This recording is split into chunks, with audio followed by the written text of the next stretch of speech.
Imagina poder não pagar certos impostos assim, legalmente, com um aval da própria Constituição. Quem será que tem esse privilégio todo? E por quê? Será que isso vale até, sei lá, para o Kindle que a gente usa para ler? Bom, vamos investigar isso a fundo. É isso aí. Hoje nossa análise mergulha nas fontes sobre imunidades tributárias aqui no Brasil. Um tema crucial, né? Porque, na verdade, a gente está falando de limites que a própria Constituição coloca no poder do Estado de cobrar tributos. Não é um benefício qualquer que uma lei dá e tira, sabe? É uma proteção constitucional mesmo, para certos valores, certas entidades, certos bens que são considerados, assim, essenciais para a sociedade. O interessante é ver como a Constituição desenha essas ilhas onde o imposto simplesmente não chega. Legal. E então a missão hoje é entender o que são essas imunidades, como é que elas funcionam na prática e, claro, quem são os beneficiados. A gente tem bastante material aqui, né? A própria Constituição, o Código Tributário Nacional, CTN. Sim, e decisões recentes importantes do STF e do STJ. E até as novidades da reforma tributária, né? Aquela emenda 132 de 2023, que já mexe com a imunidade da nova CBS, a Contribuição sobre Bens e Serviços. Exato. É um campo muito dinâmico que está sempre sendo moldado pela interpretação dos tribunais e, claro, por mudanças na legislação. Entender a imunidade é, no fundo, entender um pedaço importante do nosso pacto federativo e dos valores que a Constituição quis proteger. E olha, fiquem ligados porque mais pro final a gente vai destacar um detalhe sobre uma dessas imunidades que, nossa, sempre gera muita dúvida. Tem umas implicações práticas bem diretas, viu? Especialmente para quem tem imóvel alugado, entidades e tal. Boa. Mas vamos começar do começo, né? O que é exatamente imunidade tributária? Basicamente, é uma norma que está lá na Constituição Federal e que proíbe que certos tributos incidam sobre certas pessoas, bens ou serviços. A Constituição, na prática, cria uma área onde a tributação não pode entrar. Uma zona não tributável, digamos assim. E é super importante não confundir com outras coisas parecidas, né? Muita gente fala isenção como se fosse a mesma coisa. Totalmente diferente. Isenção vem de lei comum, né? O artigo 175 do CTN explica isso. É uma dispensa de pagamento que a lei dá. Isso. Já a alíquota zero, aí é outra história. O imposto existe, o fato acontece, mas a lei define a alíquota como zero. Uma das fontes que a gente viu até ressalta, né? Chamar imunidade de isenção é um erro conceitual sério. A precisão aqui é chave. Precisamente. A imunidade tem essa força constitucional, é mais robusta, mais estável. E outro ponto interessante que as fontes também trazem é sobre as obrigações. A imunidade geralmente tira a obrigação de pagar o tributo, que a gente chama de obrigação principal. Certo, dinheiro. Exato. Mas isso não quer dizer, assim, automaticamente que a entidade está livre das obrigações acessórias, sabe? Aquela parte burocrática. Tipo a papelada. Isso. Manter os livros contábeis em ordem, emitir nota fiscal, entregar declarações para o fisco. O parágrafo único do artigo 175 do CTN é bem claro nisso. A dispensa do pagamento não livra desses deveres instrumentais, a não ser que tenha uma lei específica dispensando também, claro. Entendi. Paga menos, mas o trabalho continua. Faz sentido. Bom, então, quem são esses imunes protegidos pela Constituição? Vamos começar pelo mais óbvio, talvez. O próprio poder público. Sim, a chamada imunidade recíproca. Artigo 150, inciso V, a linha A da Constituição. Basicamente, União, Estados, Distrito Federal e municípios não podem cobrar impostos uns dos outros sobre patrimônio, renda ou serviços. É a regra de ouro do nosso federalismo fiscal, né? Exatamente. E essa proteção não para por aí, não. Ela se estende.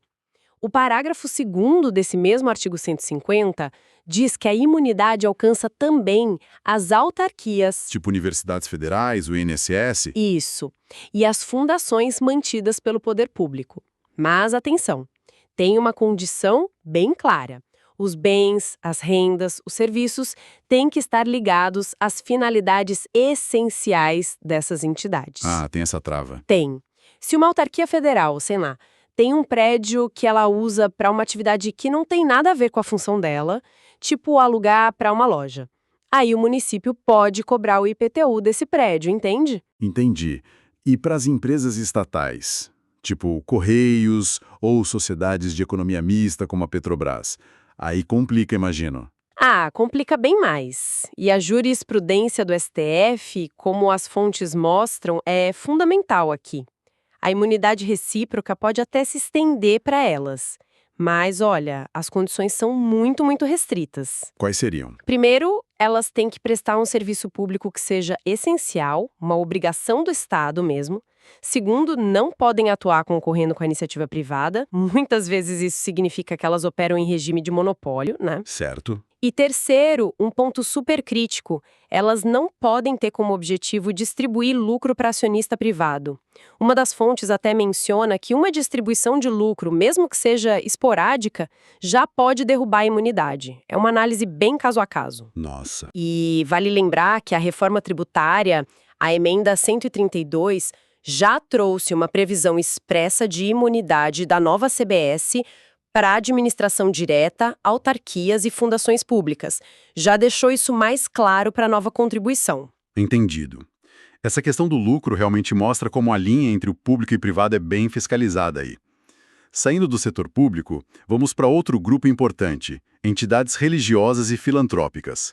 A linha B, lá do artigo 150 VI, garante imunidade de impostos aos templos de qualquer culto. Isso, a liberdade religiosa ganhando essa proteção fiscal direta. E as fontes indicam que a reforma tributária deu uma ampliada nesse texto, né? Agora fala em entidades religiosas e suas organizações assistenciais e beneficentes. Parece que abriu um pouco mais o leque. Abriu sim, e aqui tem aquela dúvida clássica que várias fontes comentam e que o STF definiu na súmula vinculante 52, que veio da súmula 724. E os imóveis dessas entidades que estão alugados para terceiros, pensa numa igreja que é dona de um prédio comercial e aluga as salas. Paga IPTU desse prédio ou não? Boa pergunta. E aí? O STF diz que não paga. A imunidade continua valendo, mas tem uma condição essencial. O dinheiro do aluguel tem que ser totalmente revertido para as finalidades essenciais da entidade. Ah, a chave é o destino do dinheiro. Exatamente, não adianta só ser dono. A entidade tem que mostrar, geralmente pela contabilidade, que aquela grana do aluguel está financiando as atividades religiosas, ou a creche, ou o hospital filantrópico, entende? A destinação do recurso é tudo. Ok, peguei. Então não é só ter o imóvel, é o que se faz com a renda dele. Aí na linha C do mesmo artigo a gente encontra mais gente. Partidos políticos e suas fundações, entidades sindicais dos trabalhadores. Importante, só dos trabalhadores, né? As patronais não entram aqui. Bem lembrado. E também as instituições de educação e de assistência social, desde que sem fins lucrativos. Exato. E para essas entidades aí da linha C, as fontes destacam bem os requisitos que estão na Constituição e detalhados no CTN. Elas não podem distribuir patrimônio ou renda de jeito nenhum. Tem que aplicar todos os recursos aqui no Brasil, nos seus objetivos, e precisam manter uma escrituração contábil rigorosa, tudo certinho. Tem que andar na linha. Tem. E um detalhe bem interessante que uma das fontes levantou, as entidades beneficentes de assistência social, que têm o certificado, SEBAS, elas têm um benefício duplo. Além dessa imunidade de impostos do artigo 150, elas também são imunes às contribuições para a Seguridade Social, lá do artigo 195, parágrafo 7º. Dupla imunidade. É uma proteção mais ampla que a dos próprios municípios, por exemplo, que pagam contribuição sobre a folha de pagamento dos seus servidores. É bem significativo. Realmente um diferencial grande. Bom, agora vamos para a cultura e informação. A linha D do artigo 150 VI traz aquela imunidade super conhecida. Livros, jornais, periódicos e o papel usado para imprimir tudo isso. O objetivo aqui parece bem claro, né? Facilitar a circulação de ideias, o acesso à cultura. Sem dúvida. E a interpretação dessa imunidade sempre gera umas discussões boas, como as fontes mostram. A Justiça já estendeu essa proteção para álbum de figurinha, para revista de fofoca. O foco é disseminar informação, cultura, pensamentos sem fazer juízo de valor sobre a qualidade, sabe? Entendi. Não importa se é Machado de Assis ou revista de palavras cruzadas. A ideia é proteger a circulação. Basicamente. Mas manual técnico, por exemplo, já ficou de fora. Agora, o ponto mais moderno e que as fontes batem bastante na tecla é a súmula vinculante 57 do STF. Foi um divisor de águas, porque estendeu a imunidade para o livro eletrônico. Ah, para os e-books. Sim, e o mais surpreendente, não é só o arquivo digital, o e-book em si. O aparelho leitor, o hardware, tipo um Kindle, também entra na imunidade, desde que a função principal dele seja essa, a leitura. Nossa, até o aparelho. Isso é forte. O STF entendeu que a tecnologia muda, mas o propósito da norma, que é proteger a disseminação de ideias, tinha que acompanhar essa evolução. Foi bem importante essa decisão. Realmente um salto interpretativo grande.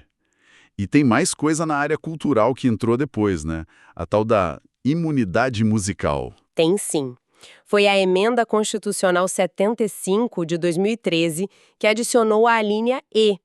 Ela dá imunidade de impostos para fonogramas e videofonogramas musicais que sejam produzidos aqui no Brasil e que tenham obras de autores brasileiros ou interpretações de artistas brasileiros. Música nacional protegida. Exato. E vale tanto para a mídia física, CD, vinil, quanto para os arquivos digitais. A única coisa que fica de fora é a replicação industrial de mídia ótica, tipo a prensagem em massa de CDs. Mas é um belo estímulo para nossa produção musical. Entendido. Além desses grandes grupos, então, a Constituição ainda traz outras imunidades mais específicas, né? Mas que também são relevantes. Podemos citar rapidinho algumas. Tem a imunidade do ITR, o Imposto Rural, para as pequenas glebas rurais. Mas olha, as condições são bem apertadas, como as fontes mostram. Como assim? A área tem que ser definida como pequena gleba na lei e tem que ser explorada pelo proprietário que não tenha nenhum outro imóvel, nem rural, nem urbano. É bem restrito mesmo, voltado para a agricultura familiar de subsistência. Fácil perder esse benefício, então. Facílimo. Outra é a do ouro, quando ele é definido em lei como ativo financeiro ou instrumento cambial. O artigo 153, parágrafo 5º, diz que ele só paga IOF, o Imposto sobre Operações Financeiras. Certo. E tem uma imunidade com um impacto econômico gigante, a das exportações. Operações que mandam mercadorias ou serviços para o exterior são imunes ao ICMS, que é estadual, e também às contribuições sociais sobre a receita, tipo PIS e COFINS, que são federais. Isso ajuda muito as empresas a competir lá fora, né? Fundamental. Deixa o produto brasileiro mais barato no mercado internacional. E, por fim, só para não esquecer, tem a imunidade de taxas para obter certidões nas repartições públicas, quando a pessoa precisa para defender direitos ou esclarecer situações pessoais. Aquela do artigo 5º. Ufa! São muitas camadas, muitas regras. E como é que essas imunidades, que são essas barreiras da Constituição, conversam com outros princípios tributários?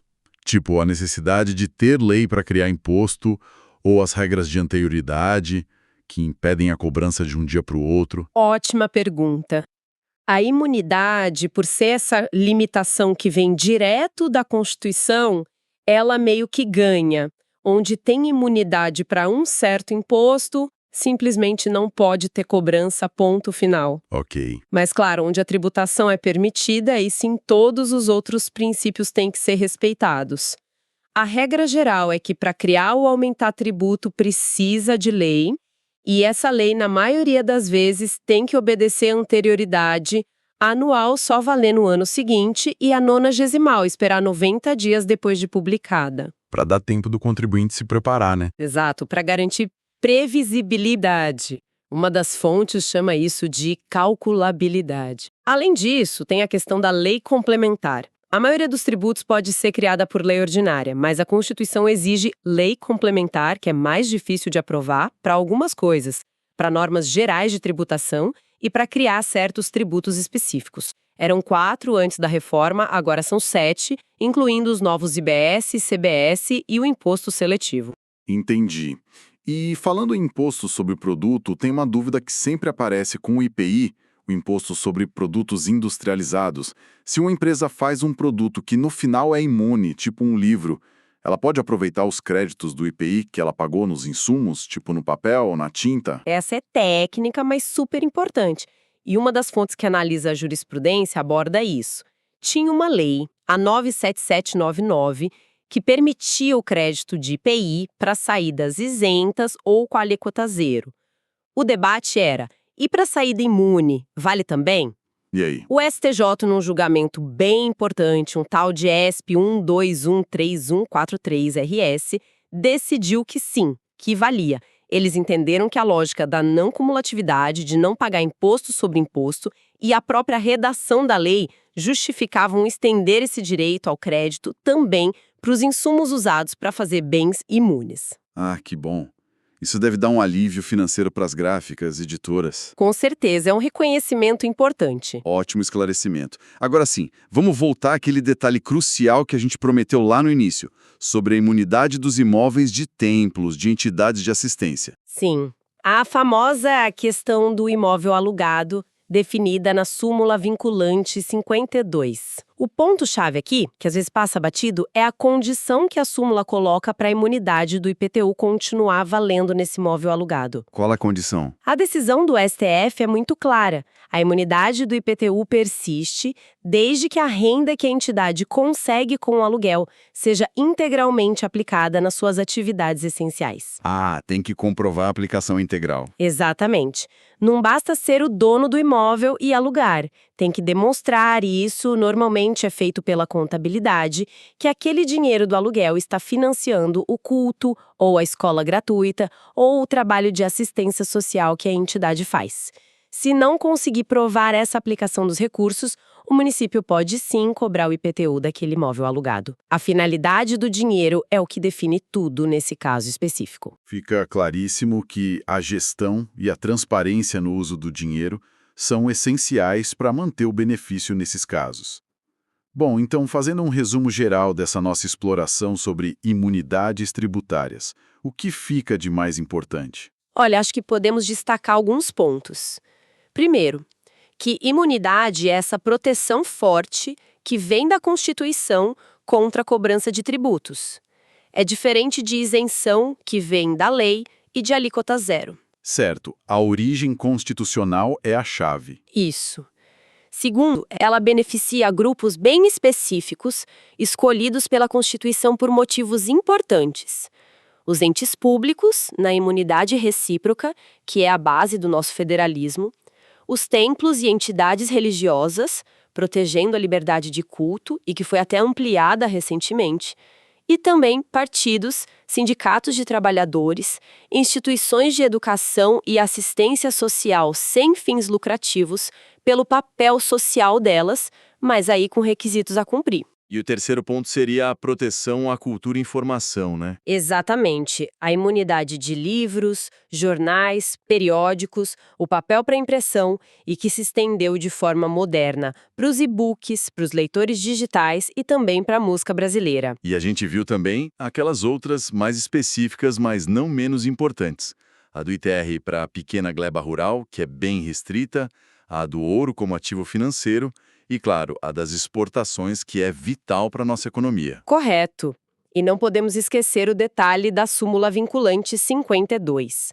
A imunidade do IPTU no imóvel alugado depende de provar que a renda vai para as atividades essenciais da entidade. E, por último, lembrar que a imunidade tira a obrigação de pagar, mas não necessariamente a papelada, as obrigações acessórias. Foi uma análise bem completa, né? Deu para cobrir bastante coisa. Expressão cultural, de compartilhar conhecimento.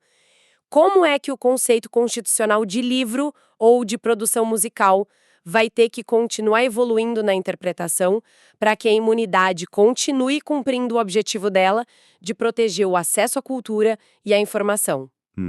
Boa questão. Até onde essa proteção pode ir no mundo digital sem desequilibrar demais a arrecadação que o Estado precisa para funcionar? É um debate que está aí, aberto e super importante para o futuro do direito tributário. Excelente ponto para a gente pensar. Essa análise das fontes sobre imunidades tributárias mostrou bem a complexidade, a relevância do tema e como a Constituição tenta equilibrar pratos bem delicados. A necessidade de dinheiro para o Estado e a proteção de valores e direitos que a gente considera fundamentais. A curiosidade continua sendo a melhor ferramenta para navegar nisso tudo.